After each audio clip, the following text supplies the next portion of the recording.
В школах Тикси уже прозвенел последний звонок. Правда, здесь, в средней общеобразовательной школе номер 1, всего 6 выпускников, а арктическую гимназию заканчивают 14.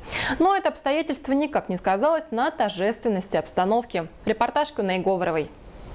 Прощай, школа, мы уходим уже. Это день расставания со школой, с любимыми учениками. День, когда вчерашние ученики становятся выпускниками. В такой день напутствие первой учительницы затронуло самые сокровенные чувства. Выпускникам первой школы представилась возможность астрологического гадания от школьных психолога и социального педагога. В день последнего звонка не обошлось без поздравлений первоклашек, без взаимных подарков, без модного флешмоба и, конечно же, без школьного вальса.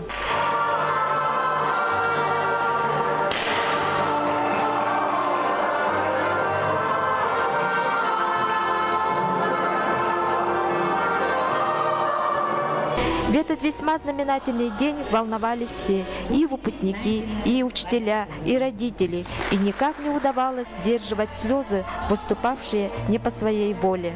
Облюбованные родителями и учителями, выпускники арктической гимназии оставили свои визитки в том городе, куда желают поступить в дальнейшем. У меня и у всего моего класса закончился целый период нашей жизни. Наше детство прошло, и мы уже на пороге новой, взрослой жизни. Я очень рад, я чувствую смешанные чувства. Это светлая радость, точнее даже нет. Это светлая грусть по тому, что прошло, и по тому, что будет впереди.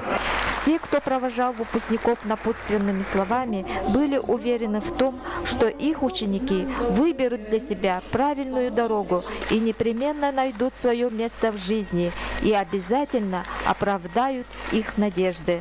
В добрый путь, в добрый час, удачной сдачи ЕГЭ, выпускник 2015 года. Куней Говорова, Валерий Савельев, НВК Саха, Тикси.